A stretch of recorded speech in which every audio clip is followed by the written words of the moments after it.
From Hollywood, it's time now for... Johnny Dollar. This is Robert Ecker, Mr. Parsons' secretary. You telephone this office for an appointment with Mr. Parsons. That's right. I'm an investigator, Mr. Ecker. I was sent here by Eastern Casualty and Trust. We understand David Parsons is missing. I want to talk to Mr. Parsons Sr. about it. Oh. Well, Mr. Parsons Sr. isn't in the office today. He's home ill. This is pretty important, Mr. Ecker. Maybe I better call him at home. Why don't you come to the office? I'll try to arrange to take you out there. I don't want to be a lot of trouble. There'd be more trouble if I didn't.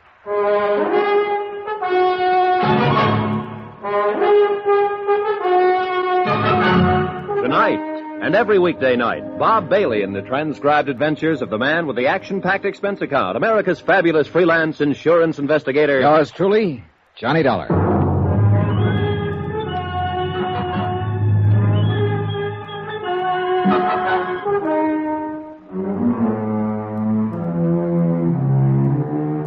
Expense account submitted by Special Investigator Johnny Dollar to the Eastern Casualty and Trust Company, number 25 Yardley Boulevard, Boston, Massachusetts. The following is an accounting of expenditures during my investigation of the Callicles matter.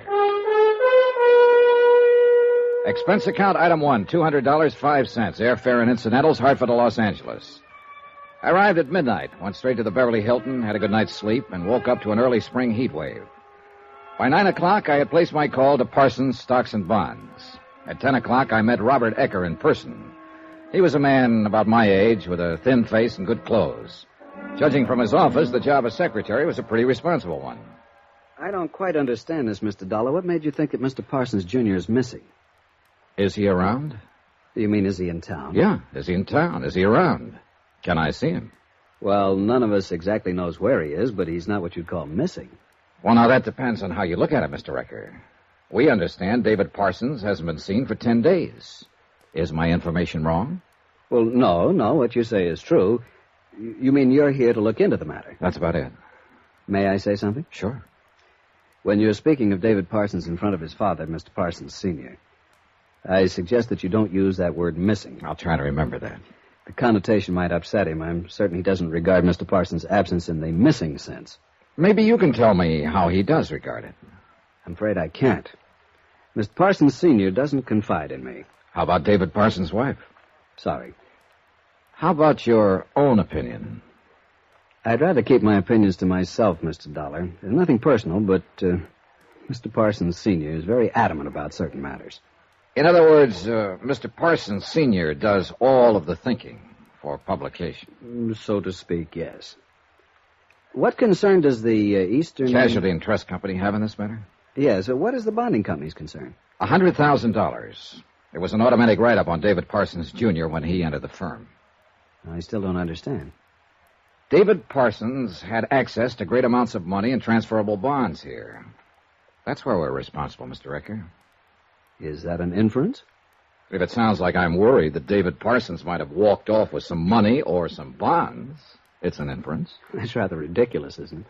I don't know whether it is or not, Mr. Ecker. Well, I regard it that way. Mr. Parsons is worth a considerable amount of money. $1 million would be a conservative estimate of his fortune. His father, of course, is, well, Mr. Parsons Sr. Yes, we're well aware of Mr. Parsons' holding. But sometimes things aren't what they seem. You know what I mean? No, I'm afraid I don't know exactly what you mean, Mr. Dollar. Well, now, take these, for instance. Mr. Dollar. Take these. Just what? Here, these copies of Eastern Casualty's policies on your desk, Mr. Ecker. Now, let's see. You called me about 9. It's a little after 10 now. That gave you an hour to dig them out, study them over, and answer for yourself the exact questions you've been making me answer. Isn't that about it, Mr. Ecker? Yes. Yes, I'd say that's just about it, Mr. Dollar. Robert Ecker drove me out to the Bel Air home of David Parsons Sr. On the way, he spoke of the weather, the situation in Algiers, the trouble he had making reservations for weekends in Palm Springs, and the low fuel consumption of his new Studebaker Golden Hawk. He avoided very carefully any further mention of David Parsons, Jr., the missing son. I put a couple of direct questions to him, which he answered indirectly by referring me to Mr. Parsons, Sr. So I let it go at that. Jenny? Jenny? Somebody must be around. You said your phone. I did. Jenny? Oh, hello. Hello, Robert. Nobody around? No one so far. They must be upstairs. He's been at it today. Called me over here an hour ago. Oh, I'm Mrs. Parsons. I'm Johnny Dollar. How do you do? I beg your pardon. You shouldn't, Robert. It was purposeful. Mrs. Parsons. I'm the one you're not supposed to meet, Mr. Dollar. I'm David's wife. I just received orders from upstairs that this matter will be handled upstairs. Is that so? Oh, yes, that's quite so. My father-in-law feels that he has extraordinary competence in this matter. As in all matters, huh, Robert? We'd better get along, Mr. Dollar. How do you feel? Oh, I feel fine. I mean about your father-in-law handling it. That makes very little difference, Mr. Dollar. It's my husband who's missing, but his son. You're a policeman or a detective, aren't you? In a way, yes. You look like a very charming man, Mr. Dollar. Ecker! Ecker, that you down there? Just a moment, Mr. Parsons. Hurry up! You may have to practice some charm on him. Thank you for the tip, Mrs. Parsons. Not at all. It was nice to have met you. Good morning, Robert. Good morning, Mrs. Parsons. We'd better get up there. Ecker! Robert Ecker led me upstairs into a massive bedroom that could only have been decorated for a massive old man, which is exactly what David Parsons Sr. turned out to be. 6.5 feet tall, I guessed at it, since he was stretched out in bed. He had a pair of coal black eyes and white hair liberally sprinkled with gray. He spilled a briefcase full of papers and documents off the bed, punched his pillow around, and glared hard at me. What's his name? This is Mr. Dollar, Mr. Parsons. You see if he had any credentials? No, sir. Well, find out! Mr. Dollar. Sure. Here, look these over. I'll look them over. Hand them to me. Yes, Mr. Parsons. They could be forgeries. It could be a newspaper report or something like that. Go downstairs and use the hall phone. Call this company and see if they have anyone named Johnny Dollar working for them. Hurry it up. Yes, sir. Wait a minute. Those credentials are genuine. You know it and I know it, Mr. Parsons. I'm not waiting around here while you call Boston and talk to someone there you won't believe either. Now, I'm at the Beverly Hilton. You call me when you've made up your mind to talk about this matter. Fine. Now get out. I got in town last night and contacted your office first thing. I wanted to talk to you about it first for several reasons. One, you're David Parsons' father. It's your company, not his, that can be jeopardized in a situation like this. Two, you seem the logical man to see to clear up the matter easily. Now that I've seen you, I'm not so sure of that. I'll have to go to somebody else. Wait a minute. What do you mean go to somebody else? I mean, I'm not going to sit in a hotel room cooling my heels waiting for you to call me. I have to find out about this, and there are other people to talk to. Your son's wife, the whole household. They wouldn't let you in. The police, if I have to. I'd break you. I'd break you in half. Then I'd get pretty mad, and both halves of me would figure this thing out if it took $1 million years and $1 million. Ecker, Yes, sir. get out of here. Yes, sir.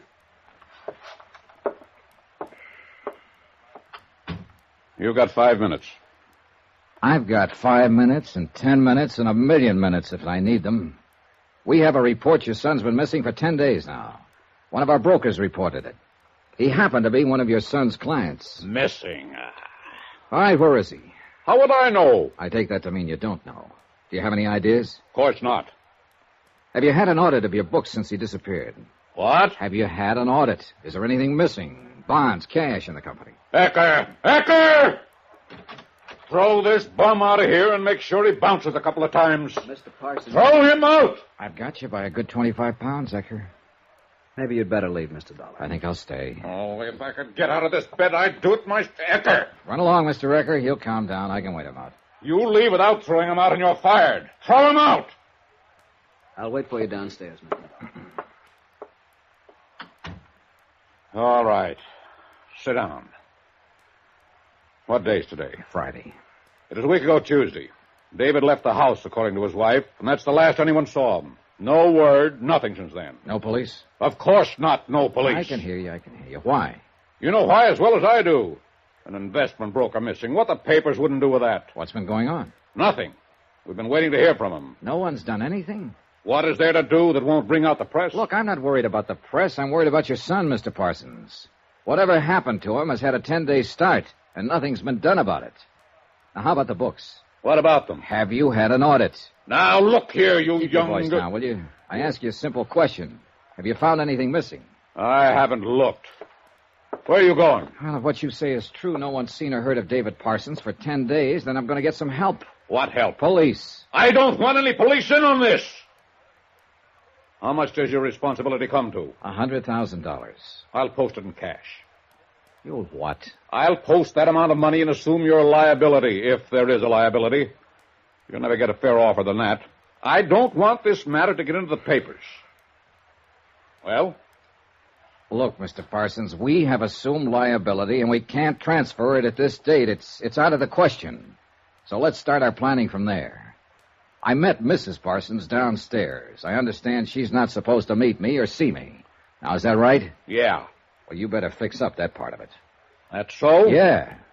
Suppose I don't. I'll see her anyhow. Get out of here!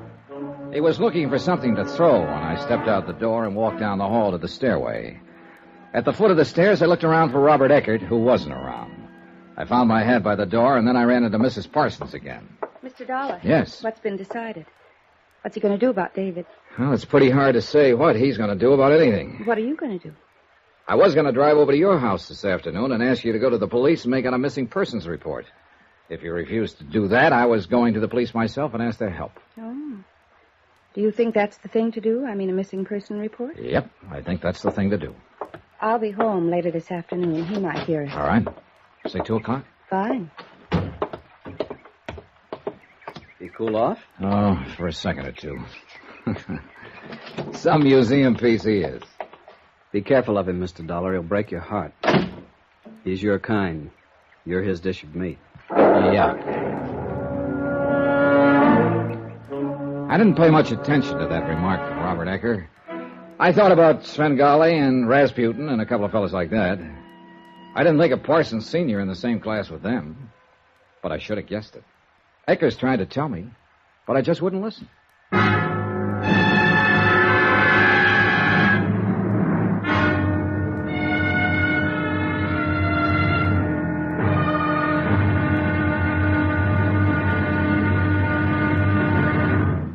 Now, here's our star to tell you about tomorrow's intriguing episode of this week's story. Tomorrow, some more facts about how the Earth swallowed a man. Join us, won't you? Yours truly, Johnny Dollar.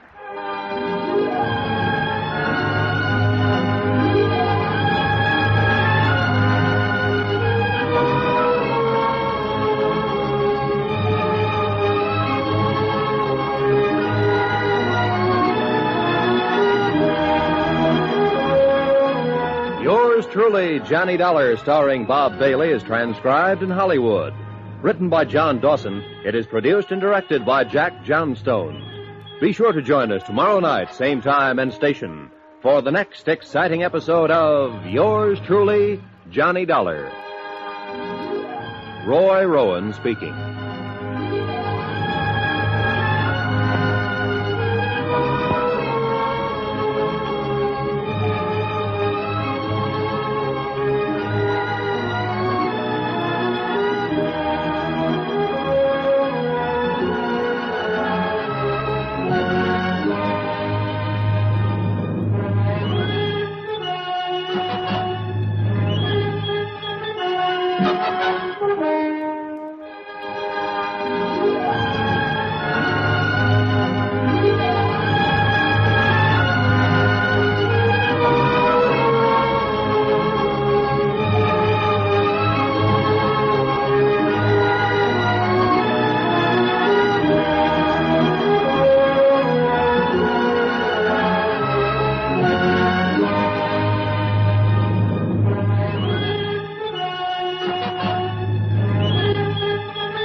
From Hollywood, it's time now for... Johnny Dollar. This is Mrs. David Parsons. Well, I called Mr. Ecker, and he told me where you're staying. I was just on my way out to your home, Mrs. Parsons. Well, I'd rather you didn't come to the house, Mr. Dollar. Couldn't I meet you somewhere? Well, sure. Better still, why don't I come by your hotel and pick you up? That'll be all right. 15 minutes, is that too soon? Oh, that's fine. Mrs. Parsons, Yes? your father-in-law know you're meeting me? If he did, I think he'd kill me.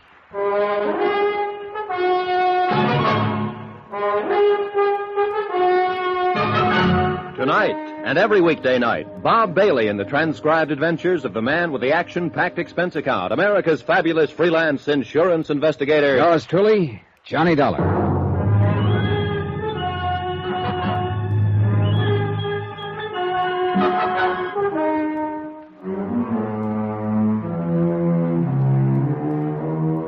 Expense account submitted by Special Investigator Johnny Dollar to the Eastern Casualty and Trust Company, number 25 Yardley Boulevard, Boston, Massachusetts.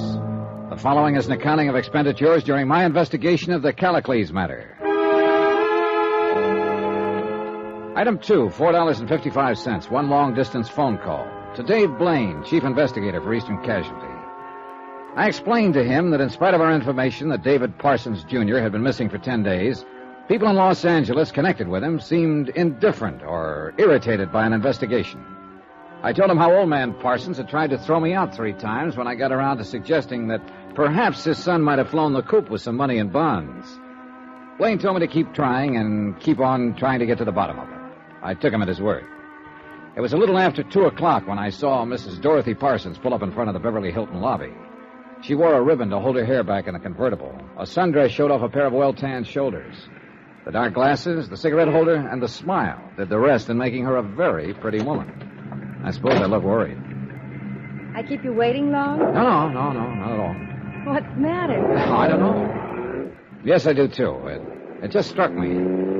I'm here to see about your missing husband. Now it looks like we're going on a picnic. I think you don't have to wear sackcloth and ashes to do your job. No, really, do you? Well, it sometimes helps on a job like this. You disapprove of me, don't you? I disapprove of everybody. I have to, Mrs. Parsons. All the time? Forever? Only until the thing's straightened out. Until you separate the chaff from the wheat, I suppose. Yeah. Where are we going? Well, I thought you might like a drive down by the ocean. I'd rather be facing you across a desk. You shan't do that, Mr. Dollar. I won't allow it. Stop looking so glum. How's that? Oh, I don't know. I just don't know. Would you feel any better if you faced me across a luncheon table? That's as close to a desk as I can think of. Yeah, let's try that out. I gave her what I could of a smile and let her think it over. She drove well, keeping her eyes to the road, both hands on the wheel. She was the careful kind. The rearview mirror was adjusted 2 or 3 times, looking for traffic cops. We went off Sunset Boulevard and onto the road that is set right by the ocean. The sun was shining. The air was warm. And I got to thinking, what business did I have worrying about a missing man on such a nice day? Oh. What is it? Come on. I'm tired of driving. Let's walk along that lovely strip of beach. Oh, now, wait a minute. Please, Mr. Dollar, please. It's such a lovely day and the air is so good. Walk with me. Talk with me. Just a little while, and then we can talk about all these other things, please.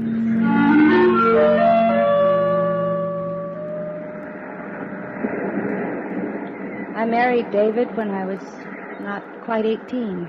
He was almost 30. Let me see, that was 14 years ago. 14 years. Go on. He joined his father's firm, and he's been there ever since. We live well, socially, economically. I guess I belong to the keep your social position in mind club, don't I? I don't know. What do you think of me? I met you today to talk about your husband, Mrs. Parsons. But I've been talking about my husband. I told you about meeting him, about being married to him. What else is there to tell? Now tell me about missing him. What can I tell you about that? Well, where he is, for one thing. I don't know. Any ideas? No, none. You're so pretty, I almost believe you. Oh, you are a human being. But I don't believe you. I don't care. Tell me how pretty I am. I don't understand you. I didn't understand your father-in-law. David Parsons is missing. No one wants to talk about it, do anything about it, make any moves. Now, what is this? You're cross with me now. Yeah. For some reason, I'd assume you'd want me to talk to somebody about your husband. You'd want to talk to somebody, too, that you'd want him back, want to know if he's well, if he's in trouble. And what happens? You spend an hour on a sunny afternoon showing me your best profile, doing everything but getting down to the business at hand. I don't get it. I'm sorry. I guess I don't blame you. What is it you want to know? When did you see him last? Last Tuesday morning at breakfast at home. Tell me about it. There's nothing to tell, really. He ate his breakfast, read his paper, put on his coat, kissed me, and left. I called his office at noon about something or other, and his secretary told me he hadn't come in. I really didn't know he wasn't around till Wednesday afternoon, late. How's that? Well, Tuesday night, I went out with friends. Wednesday, I slept late. I presume David was in bed when I came in. I didn't look in his bedroom. Wednesday afternoon, Mr. Ecker called and asked to speak to David. Mr. Ecker told me David hadn't been in his office all day Tuesday. I checked his bedroom, and his bed hadn't been slept in Tuesday night, so I called my father-in-law. Why didn't you call the police? Why should I? It only seems reasonable to me. Go on. Mr. Parsons told me not to mention the matter to anyone, that he'd take care of it. He hinted... Oh... I'm bad at this, Johnny, because, well, you have no idea... Well, I mean, Mr. Parsons Sr. doesn't hint. He's a very blunt person. I met him this morning, yeah. But I'll say he hinted that David might have gone off with someone else. I see. Has he ever disappeared before? Oh, yes, many times. When was the last time? Oh, last fall. For 3 days he was gone, and before that it was in the spring. He was gone for a matter of 5 or 6 days. When he came home on these occasions, what did he say? What did he do? Nothing. Oh, no, I can't believe that. I mean, if he's gone a few days without leaving any kind of word, when he returned, he must have had some explanation for it. Oh, I suppose he did. He might have said something about getting even. I don't recall. Look at me. Now, this is serious. I'm looking at you. You said you've been married to him 14 years. You said he joined his father's firm shortly after. Yes. What did he do before that? He studied and traveled. Didn't work? Well, he wrote or something. I don't know. What kind of a man is he? He's David Parsons, Jr. He's impeccable, brilliant, and honest. As a husband? Aren't you overstepping yourself somewhat? A lot of personal questions will have to be answered about him by someone. He's a very devoted husband and father. Except for those times when he disappears. Except for those times, yes. Do you suppose he'll reappear this time? Yes, of course. Why? Don't you? He's your husband, not mine. Wind's coming up. Yes. Feel like some lunch? I feel very much like going home. All right. Mrs. Parsons. Yes. Did you expect me to make love to you out here this afternoon? What kind of a question is that? It's to the point. Did you? Yes. Why? It's not a nice question to ask me. I think sometimes I'm quite attractive. I think you must be attractive all the time. Thank you. Why didn't you kiss me? We, don't have to go into that.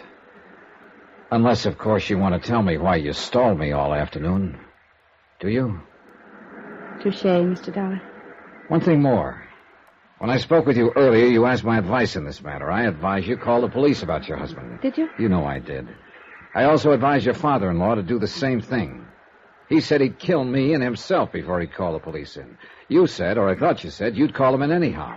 That you were concerned about your husband and wanted him found. Did I get that wrong? I don't want any police, Mr. Dollar. I don't think they're necessary. David will come back. No police. What made you change your mind? Your father-in-law? You said you only had one more question. I lied. I've got 1,000 questions. I should call home. Come on. We walked up to the highway and climbed back into the car. She drove to the nearest filling station and public telephone booth. I waited in the car while she made a phone call. Some high school kids drove up in a jalopy and sweatshirts and jeans. They waved 10 pounds of wieners at me for no reason at all and asked me if I'd like to go on a wiener fry. I told them no. An old man with a bamboo fishing pole came in. He dropped a soggy gunny sack on the pavement while he disappeared around at the back. I went over and peeked in. 3 pretty good-sized perch smelled out at me. I looked off at the ocean, just in time to see a pair of surfboard riders catch the creamy top of a roller, climb up on their feet, and wave to their girlfriends sitting in the sand. Nothing was wrong with the world. Nothing at all. Life was going on just fine. David Parsons, Jr. had been missing 10 days, and nothing was wrong at all. I lit up a cigarette. What difference did it make if a man was missing 10 days? Not a bit. Especially to his wife, who looked her prettiest when she told me practically nothing about his disappearance. The ashes fell on my lap. I'm sorry I took so terribly long, Mr. Dollar. I had to call my father-in-law's home, too. There was a message for me. Look, I'm afraid I'm going to have to go over your head, your father-in-law's head, everybody's. When I get back in town, I'm going to tell the police about this. I just decided while I was sitting waiting for you. There won't be any need for that. Huh? David's come back. What? He's home. Now, that was the message. He'll be there when we get there. You see, all of your worry was for nothing. You and I, we could have had a perfectly lovely afternoon if we'd known this, couldn't we? If you say so, Mrs. Parsons.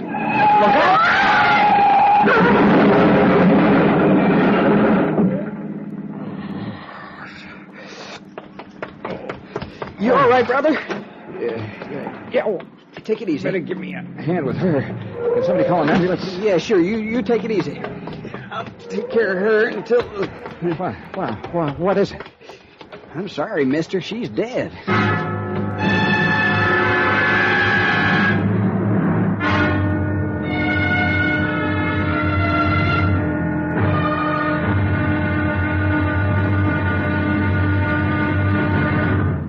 Now, here's our star to tell you about tomorrow's intriguing episode of this week's story. Tomorrow, trouble comes early and stays late.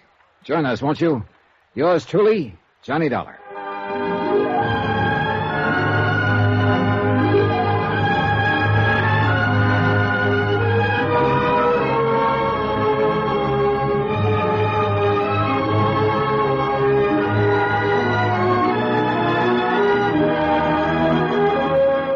Yours truly, Johnny Dollar, starring Bob Bailey, is transcribed in Hollywood. Written by John Dawson, it is produced and directed by Jack Johnstone. Be sure to join us tomorrow night, same time and station, for the next exciting episode of Yours truly, Johnny Dollar. Roy Rowan speaking.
From Hollywood, it's time now for...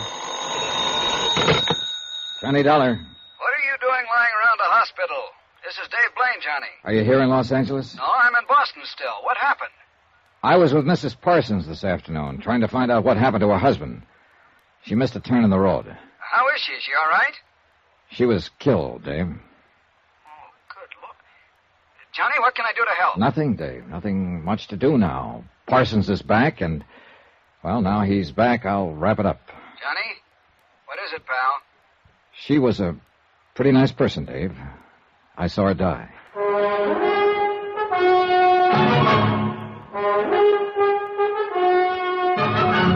Tonight, and every weekday night, Bob Bailey in the transcribed adventures of the man with the action-packed expense account, America's fabulous freelance insurance investigator. Yours truly, Johnny Dollar.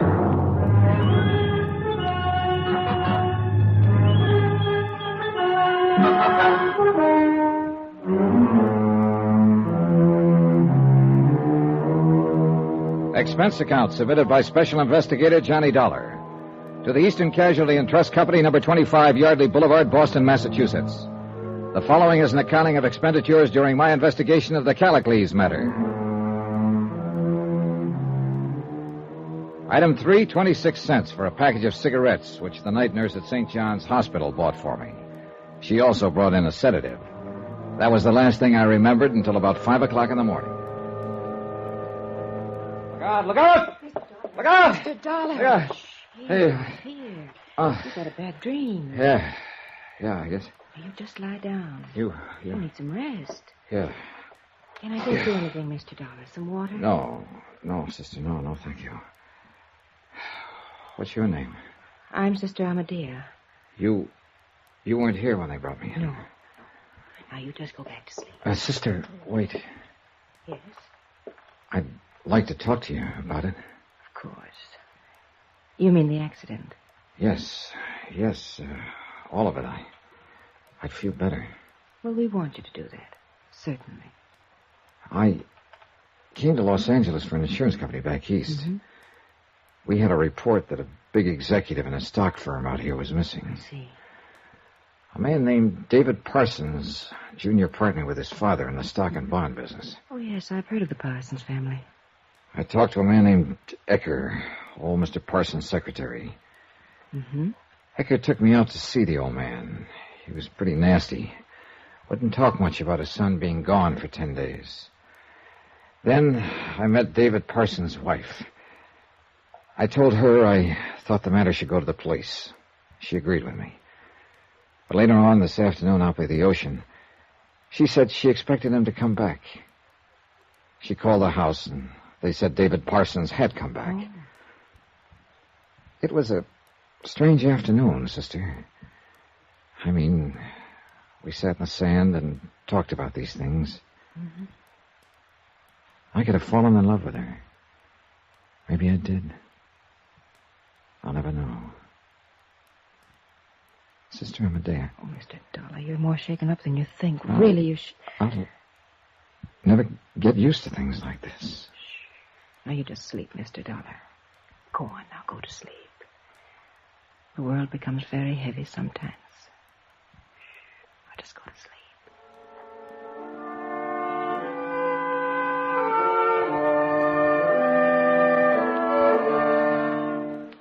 Item 4, $14.95, one night in the hospital. When I got back to the Beverly Hilton, I bought a copy of the morning paper, ordered some lunch, and sat down to read about my accident. An unidentified woman was killed. An unidentified man was slightly injured in a car crash on Sunset Boulevard the afternoon before. No names, no details, no nothing. Strange. But even stranger was the appearance of Robert Ecker, old man Parsons' secretary, at my door. Then I didn't know why his eyes were red-rimmed. Hello, Dollar. How do you feel? Oh, all right now, I guess. Come in. This whole thing's pretty terrible, Dollar. I just stepped up to see how you feel. Is there anything I can do for you? No, nothing, thanks. Mr. Parsons wanted you to know that he's concerned for you. Tell him I'm okay. How are things there? Young Mr. Parsons is pretty broken up. He's really back then? Oh, yeah. Well, then, I'm just about through out here. Could I see him? Mr. Parsons thought you'd want to. Yes.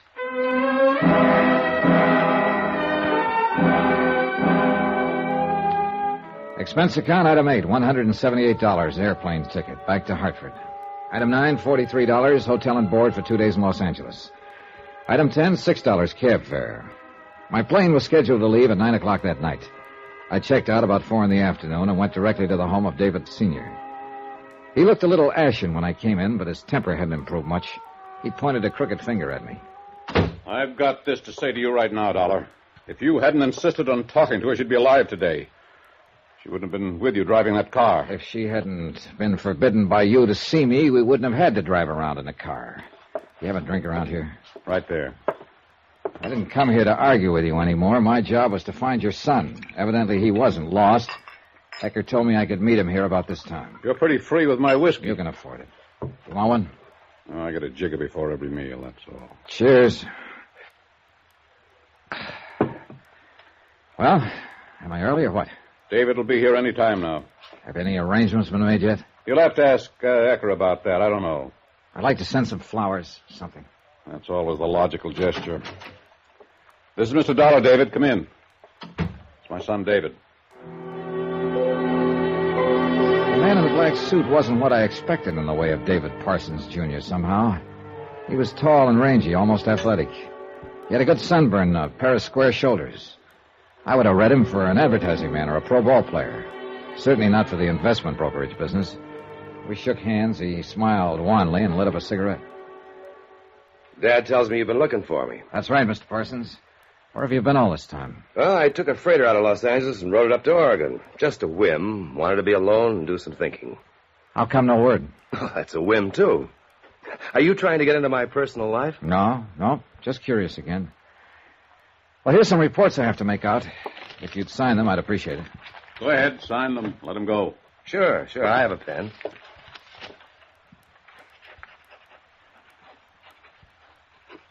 Okay? Fine, thank you. Satisfied, Dollar? Completely. What ship did you take up there? Ship? The boat to Oregon. Oh, the Laureen B. Wintermaker Timber Company ship. Oh, sure. Well, I'm glad you're okay. Thank you for your cooperation.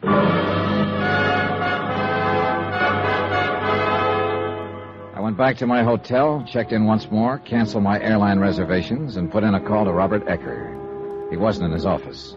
A little arguing got me his home number. No one answered. I went out and spent $25 item 8 to rent a car. I drove it over to Ecker's apartment address. He wasn't in, so I waited. A half an hour later, he drove up, ran into his apartment for about a minute and a half, came back out and got into his car. When he pulled into traffic on Wilshire, I was one Buick behind him. He finally stopped at a place on Olympic Boulevard, the Parkway Funeral Home. I waited 5 minutes and then walked in. Robert Ecker stood in a semi-dark room, hands folded before him as if in prayer. He was looking down at the body of David Parsons' wife. Hello, Ecker. Hello. Came by to pay my respects. Sure. Who is she, Ecker? What was that? Who's this girl? She isn't Dorothy Parsons, I know that much. Who is she? We better talk about this. Yeah. Yeah, we better talk. Her name's Ellen. Her name was Ellen Myers. We're going to be married. I'm sorry. She was one of those lonely people that you find in this town. I mean, she worked a bit in pictures and drew and painted a little bit. I don't know how I met her. I just know that she was fresh and lovely, and she'd do anything for me. Or for old man Parsons. For me. She was mine. Everything else is his. She was mine. He blew up the other morning when I called up and said you were in town looking for David Jr. He said we had to steer you out. He didn't want you talking to anybody. So he arranged that she'd be there posing as Mrs. Parsons. He asked me to get someone. She was delighted with the idea. It was kind of a little game for her. Where's the real Mrs. Parsons? Home, I guess. I don't know. I'll find that out. Now, tell me who's the guy I shook hands with this afternoon who said he was David Parsons, Jr. I don't know his name. Someone the old man hired to play the part for him. Then David Parsons is still missing. Yeah. Why all the cover-up? Why doesn't the old man want him found? He does want him found. He wants him found in the worst way. He's been turning the country upside down looking for him for a week now. There's something like 23 operatives from a private detective firm looking for him, but he doesn't want it to go to the police. He wants it out of the papers at all costs. Why? Parsons is going to merge with Little and Tennyson. You've heard of them? Yeah. The old man's got to take it easy. Heart attack. Parsons Jr. will get into the saddle when the merger happens. He'll take over the whole play. That is, of course, with the old man sitting down in Palm Springs dictating orders to him. In other words, old man Parsons wants his figurehead to be on deck, clean and unsullied for the merger. That's it. What do you think happened to Junior? I don't have any idea. What happens to any of us who work for Parsons? We give him lip at first, we get mad at him. In the end, he shakes out all the dignity and honesty you might ever have, and he makes you his own personal Robin. Look at me, Dollar. He got me to make my girl play all that out in front of you. Now she's dead, and I'm still a robot for him. Take it easy. Sure. How did you get on to Junior? Oh, he didn't look broken up. He was a pretty bad actor. He also gave some wrong answers about being off on a ship and so on. Hey, look, you don't have to say anything about talking to me. Oh, but I will. I'll tell Parsons you pumped it all out of me. Won't worry him a bit. He'll figure out some other way to stop you. I told you once before, Dollar. He'll break your heart.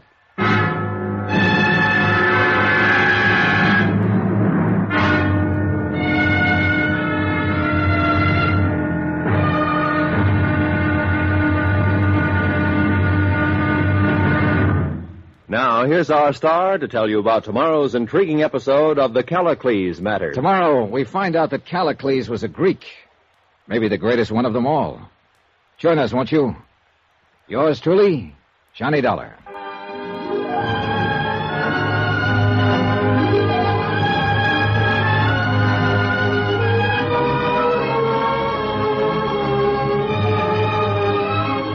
Yours truly, Johnny Dollar, starring Bob Bailey, is transcribed in Hollywood.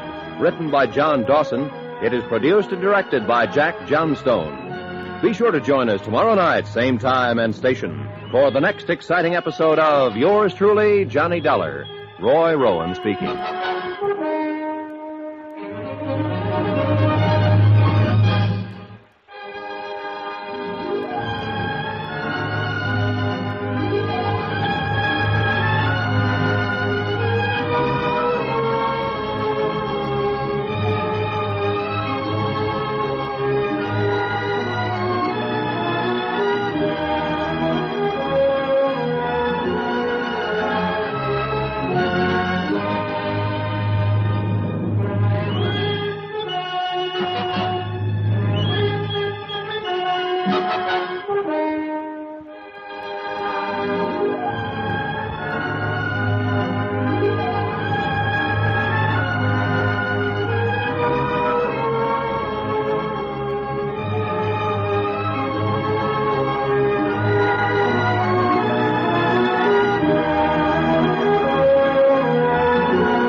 From Hollywood, it's time now for...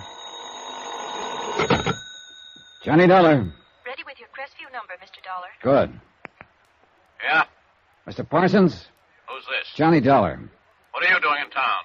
Still looking for your son, Mr. Parsons. You met him yesterday. He's been found. He wasn't lost. So I met the man you hired to convince me that he was your son. I know he isn't. Listen, if you're going to make trouble... I will if I have to. I have that guy's signature on 2 papers in my briefcase. It constitutes a witness forgery, no matter how you look at it. I'd be willing to call up a lawyer and see what kind of noise I can make. What do you want? I'll be out to tell you in 20 minutes.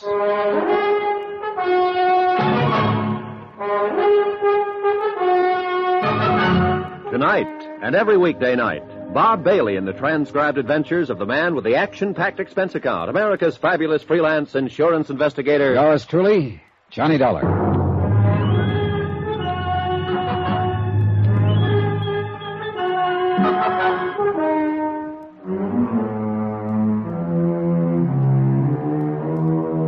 Expense account submitted by Special Investigator Johnny Dollar to the Eastern Casualty and Trust Company, number 25 Yardley Boulevard, Boston, Massachusetts.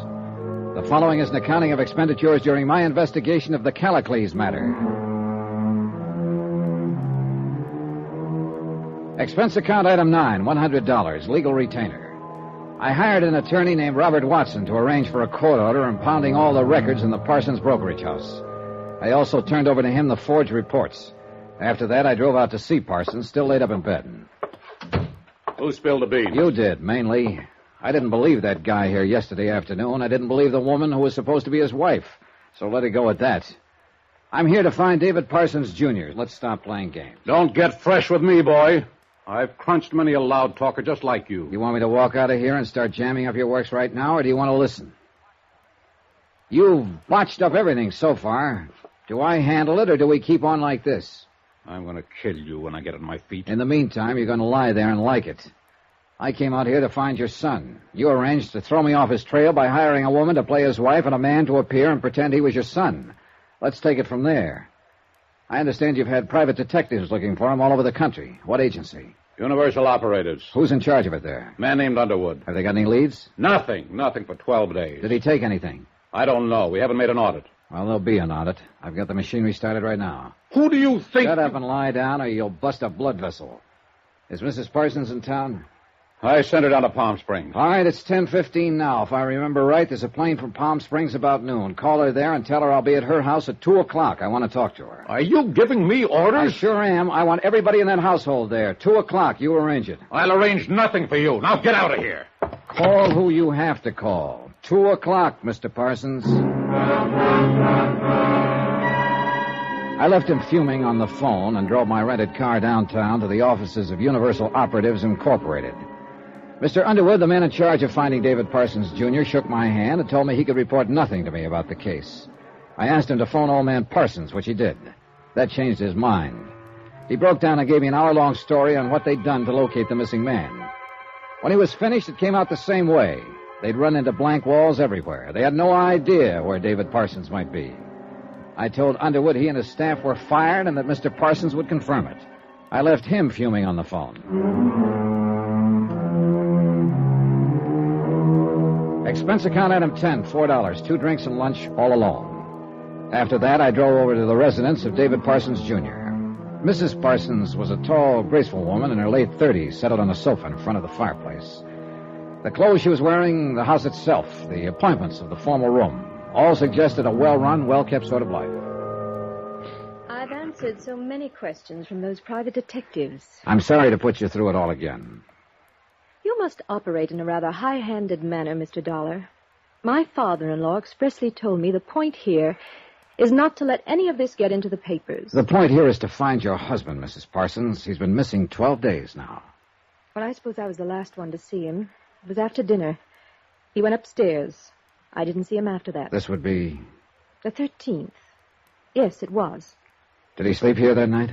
His bed had been slept in, yes. Then he really disappeared sometime on the 14th. I suppose that's accurate. He wasn't in his office that day. Did he take a car? No. But I know the private detectives checked the cab companies He to could see... have flagged one 2 blocks away. How about clothes? Did he pack anything? Not a thing. Money? I don't know. Okay. Can you think of any enemies who might want to harm your husband? Enemies? Oh, dear, no. Think a minute. Well, perhaps in his office, in his business, there's someone... But he never discussed what went on there with me. Mm-hmm. Are you sure? It was a rule. This is our home. That is David's business. We just never talked about what went on in his office at all. How long have you and Mr. Parsons been married? 18 years next July. Have you been getting along? Of course we've been getting along. We've gotten along always. Ever discussed the probability of divorce or anything like that? Certainly not. Can you think of any reason why Mr. Parsons would just walk out and not come back? None whatsoever. Have the people in his office been worried about him? Well, I believe Mr. Ecker's the only one who knows. The others think he's away on a business trip. In other words, the whole thing's been kept quiet. Oh, yes, of course. This merger situation is quite delicate. As you Mrs. know, Parsons, were you very close to him? I beg your pardon. Don't beg my pardon. Just answer the question. Everybody seems to be worried about a merger, not about a man. Did you spend time together, do things together? Of course. We entertained frequently, we traveled, we had common interests. What? Well, home, of course. What else? I don't know what you mean. Did you enjoy each other, go out together, have fun? Oh, really? Did he have a hobby? Well, yes, sort of. David liked to read and write a little. He fancied himself a scholar along some lines. What lines? Oh, literature. Of course, it was just an indulgence. Where did he indulge himself? He had a small study upstairs. Would it be possible to look at that room? Oh, yes, I suppose so. All right, I'll get to that in a minute. Mr. Parson, drink very much? Cocktails before dinner, maybe 2 or 3 after. Ever any long drinking jobs on the town? David never went off and drank, if that's what you're trying to find out. Oh, that's what I'm trying to find out. Is he in good health? Yes, perfect, I think. What's the name of his doctor? Stanley Warner, Dr. Warner. Okay. How about his attitude? What do you mean? What kind of man is he? Quiet, loud, what? Oh, I'd say David is, and always has been, a very quiet person. Like his work? Of course, he loves it. His home? I'm terribly afraid there's a great deal of insinuation in these questions you ask, Mr. Dollar. What have you been doing in Palm Springs? Resting. Got a boyfriend? Mr. Dollar. Have you? I resent that very much. Naturally, with my husband here, I go out with friends there. David knows about it. You have a girlfriend? You're being ridiculous. No, you're being ridiculous. What? You sit here and describe the kind of association a man has with a drug clerk who sells him cigarettes, and you call it a marriage. Your husband disappears from the face of the earth, and you romp off to Palm Springs, forgetting all about it. You're insulted when I ask you what's wrong. You're hurt when I ask you how come, and you're annoyed when I mention it. What on earth do you want me to do? File a missing persons complaint right away. Get some help in here if it isn't too late. Too late? It could be, lady. It just could be you and your father-in-law have fooled around too long. She made the call. A half an hour later, 2 detectives from the Missing Persons Bureau were out here gathering facts. I tagged along. They questioned Mrs. Parsons, the servants. They examined the study as well as his bedroom. From all they could gather, David Parsons had nothing but the clothes on his back when he disappeared. By mid-afternoon, the police had started on old man Parsons and gone downtown to question the members of David Parsons' office force. The district attorney moved in quickly and negated my court order, impounding the books and records for a careful audit to determine if any money or bonds were missing. They promised to keep me informed. I went out on my own. Come in, please. Dr. Stanley Warner had a 4-suite office on Wilshire Boulevard. He was a big graying man who looked as though he played a lot of golf and drank a lot of whiskey when he had the chance. I told him about Parsons being missing and asked for some details. Well, according to my records, I examined him the 1st of last month. He was in good health. Excellent for a man of his age and responsibility. Could you explain that, Doctor? No, I was thinking only by comparison. David Parsons is 40 years old. He's held a position of tremendous responsibility for many years. For a lesser man, or for a frailer man, the incidence of organic disturbance in this age area increases considerably. David Parsons' case, that didn't seem to hold true. Doctor, are you talking about the pressure from his father? You know the old man. Mm-hmm. I'm talking about that, yes. He cracked up a lot of people. How do you suppose David Jr. escaped? He knew how to escape, at least for periods of time, get a complete rest. Was there any indication or any reason whatsoever when you examined him to suspect that he might suffer from some sort of mental trouble? No. I'd say that when I examined him, he was in excellent mental shape, too. I see. Did you ever meet him outside the office? Socially? Yeah. Yes. Both belonged to the same country club. Played golf with him several times, seen him at dances, other affairs. Mm-hmm. He and Mrs. Parsons strike you as a happy couple? I'll answer that by saying that happiness is intangible. I envied him, though, not because of his wife, you understand, but because with all the requirements that were made of him, he was still a gentle, decent man. You ever appear with other women? Not that I know of. Did you ever have occasion to talk with him with his hair down? Once. Startled me at first. I was aware that he was a man of education and culture, but I was quite taken aback by his ability to quote the classics. Seemed incongruous somehow. I remember this day we met in the club. We had a drink. I don't think anyone was there except the waiters. I was talking to him, and suddenly he dropped off the conversation. He stared ahead, And then he began to quote a Greek, Callicles. Callicles? Yes. I was so impressed by the passage, I took the trouble to look it up myself and write it down. I have it here. Yes. Here. I can still see him quoting that word for word. Read it. But if there were a man who had sufficient force, he would shake off and break through and escape from all this. Go on, will you, please? He would trample underfoot all our formulas and spells and charms, and all our laws which are against nature. The slave would rise in rebellion and be lord over us, and the light of natural justice would shine forth. When did Parsons quote this to you, Doctor? Monday. The day before he disappeared.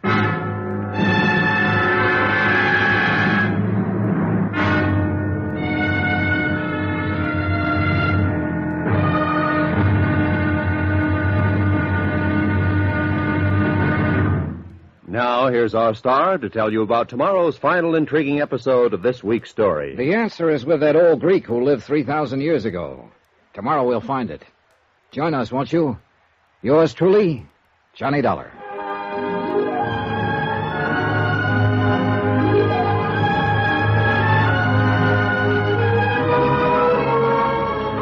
Yours truly, Johnny Dollar, starring Bob Bailey, is transcribed in Hollywood. Written by John Dawson, it is produced and directed by Jack Johnstone. Be sure to join us tomorrow night, same time and station, for the next exciting episode of Yours truly, Johnny Dollar. Roy Rowan speaking.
From Hollywood, it's time now for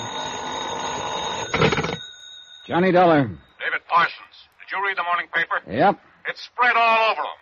My son missing. I've had calls from New York all morning long. The business merger's jeopardized, and it's your doing. Anything else to say? When I finish with you and your liability company, there won't be enough left to burn for junk. Mr. Parsons, before you shoot off any more steam, do you want me to give the papers the other half of the story? The one about you arranging for people to impersonate your son and his wife? Are you threatening me? I guess I am. Why, you... Bye.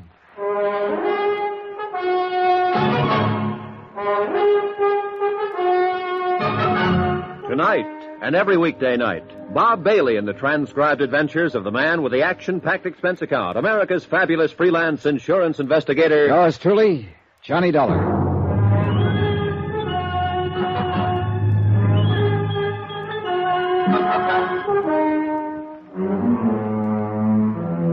Expense account submitted by Special Investigator Johnny Dollar to the Eastern Casualty and Trust Company, Boston, Massachusetts. The following is an accounting of expenditures during my investigation of the Callicles matter. Item 11, 10 cents, one newspaper. I lied to Parsons about seeing the paper. I hadn't seen it at all. But I could guess what had happened when they got hold of the story that a prominent broker had been missing some 14 days. It was all there, spread over the front page. I waited a couple of hours before I took old man Parsons on again. You think you're pretty smart, don't you? You should have given this matter to the police in the first place. I gave it to a detective agency. And what do you mean by firing them? Oh, they were just spending your money. And you're losing it for me with all this in the papers. I'm still trying to find your son, Mr. Parsons, remember? You aren't going to find him here. Something's come up. Maybe you can explain it. The DA's office impounded the books yesterday. $5,000 was withdrawn from your son's personal account. What do I have to explain about that? Wait. It was taken out the morning he disappeared. Do you have any idea why he'd withdraw a sum of money that size? No. Do you? Sure. Somebody could have been standing in back of him with a gun, threatening to blow his head off. He might have had a date to go to a wedding and needed some tip money. What can you add? You're getting mad, Dollar. Go find your answers someplace else. You don't care if he's ever located, do you? Dollar, let me tell you something. My son means that to me. No more. He's never had brains enough or energy enough to do anything by himself. I do everything, always have. The only reason I want him back is to effect the merger with Little and Tennyson. You knew that right away. I suppose so. I just wanted to hear it said to believe it. Well, now you've heard me say it. You know, one reason why I always run the show, Dollar. My face never looks like yours over anything. I got out of there fast. I went downtown with a tall policeman named Jerry Engel to interview a bank teller. I'm Sergeant Engel. It's Mr. Dollar. Oh, yes, you phoned me. It's about Mr. Parsons. You took care of him when he came in here last Tuesday, a week ago, is that right? I handled the withdrawal, yes. We'd like to see the slip on that, please. Yes, I looked it up. I have it ready for you. Have you known Mr. Parsons very long?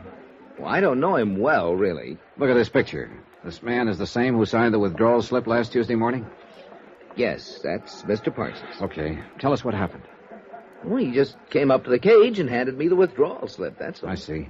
Weren't you a little surprised when he made out a withdrawal slip for $5,000? That's a lot of money. Well, maybe I was a little surprised, but Mr. Parsons has withdrawn large sums from his personal account several times.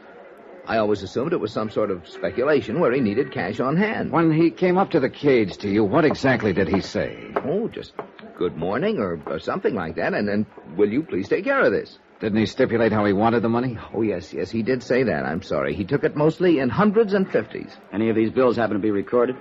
No, Sergeant. Uh-huh. Anything else you can remember about the transaction that might help? Sorry, nothing. Well, maybe. Yeah? Well, you both know the kind of business Mr. Parsons is in. I mean, well, it seems like a hurried sort of business. Always phone calls, rushing, and so on.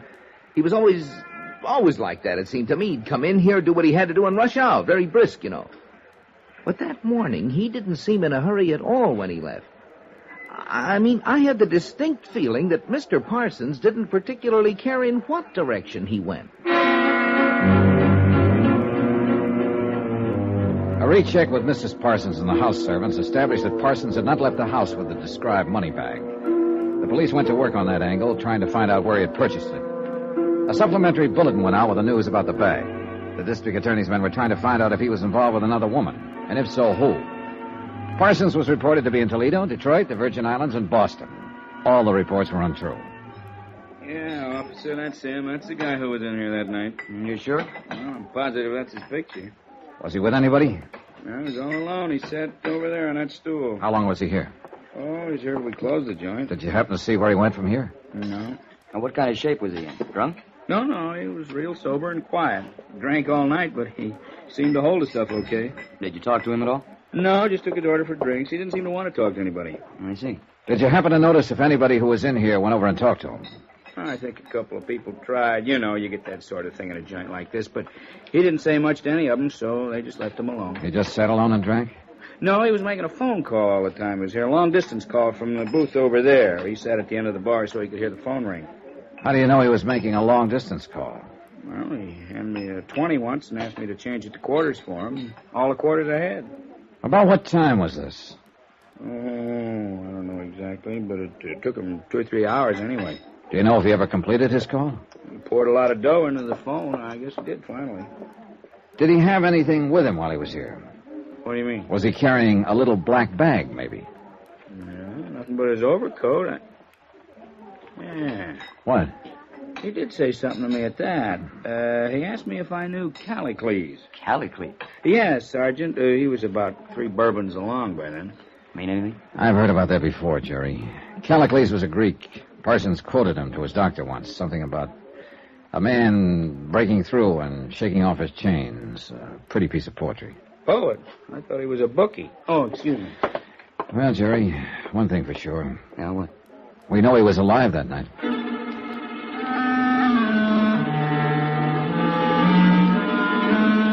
Jerry Engel started a check with the telephone company.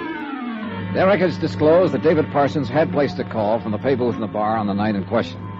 It had been a person-to-person call to a Kenneth Temple in San Francisco. We tried to place a call to the same number, but there was no answer. We waited another 2 hours trying to complete the call, and the operators were still trying when we drove out to the Parsons residence once more. Mrs. Parsons gave us a cool greeting. I certainly don't appreciate any of this. You're responsible, Mr. Dollar, for all this publicity. We don't have to go into that, Mrs. Parsons. We need your help now. We found out that your husband called a man named Kenneth Temple in San Francisco the night he disappeared. Oh? That name, Kenneth Temple, does it mean anything to you? No, I've never heard it before. Mr. Parsons never mentioned it to you? Well, I can't say for certain, but it's not familiar to me at the moment. Have you ever been to San Francisco? Yes. When? Twice. Going to and coming back from Hawaii 2 years ago. Has Mr. Parsons ever been in San Francisco? He was on the same trip. This name, Temple, maybe it was someone you met while you were there. No, I don't recall meeting anyone there at all. Sergeant. Yes? All this has been quite upsetting, quite nerve-wracking, really. I don't know what progress you people are making, but I do wish it would all be handled soon. Excuse me, please. Sure. This isn't getting us very far. I don't get it. Hello? Who? Oh, yes, operator. Just a moment. It's for you, Sergeant. Oh, thanks. Probably San Francisco operator. Thank you. This is Sergeant Engel. Yes? Oh, hello, Mr. Temple. This is Sergeant Engel, Missing Persons Division, Los Angeles Police. We're trying to locate a man named David Parsons. Huh? All right. He's there now. You're going to put him on. David? Well, let me talk to him. Just a minute. That an extension? Oh, yes. Please. I'll get it. Let me talk. Hold it a minute. Miss Parsons? I've been pretty worried about you. Yes. Yes, she's all right. She's right here. Okay, Mrs. Parsons. Here, take it. David? How are you? Oh, it's so good to hear your voice, David. When are you coming home? Your father and I have been... I read about it in the papers. Now, I want you to listen to me, Dorothy. Dad's going to ask you, so listen. But... Listen to me. I'm listening, David. Do you remember all the times that I've asked you to talk to me? The times during these years when I've wanted companionship, warmth, a home that was lived in? Each time I asked for these things, you were always too busy, too taken up with things outside my life. Do you remember all that? Yes, David, I remember all that. Well, this is the end of you and me. But your father... It's the end of Father and me, too, Dorothy. You tell him that. He probably won't believe it, but you tell him the merger is all his. He'll have to get another figurehead. You'd be so angry. Dorothy, what I'm trying to say is his anger doesn't worry me anymore. Oh, what about me? I never worried you. But, David... I'm going away. A long sea voyage with Temple. You don't remember him, but he was a sailor I used to talk to aboard ship when we went to Hawaii. He has a boat now. I'm shipping on it. Well, when will you be back? I won't be back. David! Now, will you put that police officer on? Hello, Mr. Parsons. Who's that? My name's Johnny Dollar. I've been trying to find you for 2 weeks. I'm an insurance investigator. Oh. I found out quite a lot about you. I want to make sure I'm talking to the right man. I won't answer a lot of questions. Just one. It's not even a question. Callicles. Oh. Mean anything? I don't know who you are. I didn't even get your name, but you did find out.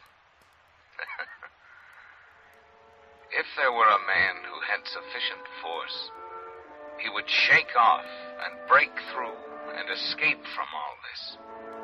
He would trample underfoot all our formulas and spells and charms and all our laws which are against nature. The slave would rise in rebellion and be lord over us. So far as the police were concerned, there was nothing more to do. So far as the insurance company's concerned, we'll have to sit on a $100,000 bond and hope that David Parsons will return to his life in Los Angeles when he gets whatever it is out of his system. Expense account total, $1,100.59. Remarks? Just Mrs. Parsons, to me. She asked, why he never talked about this to her. I told her he did. No one ever listened. She didn't understand that either. Yours truly, Johnny Dollar.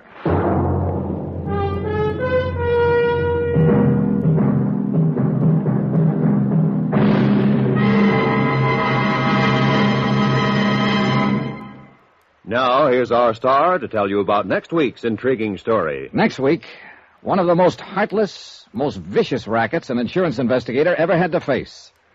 Join us, won't you? Yours truly, Johnny Dollar.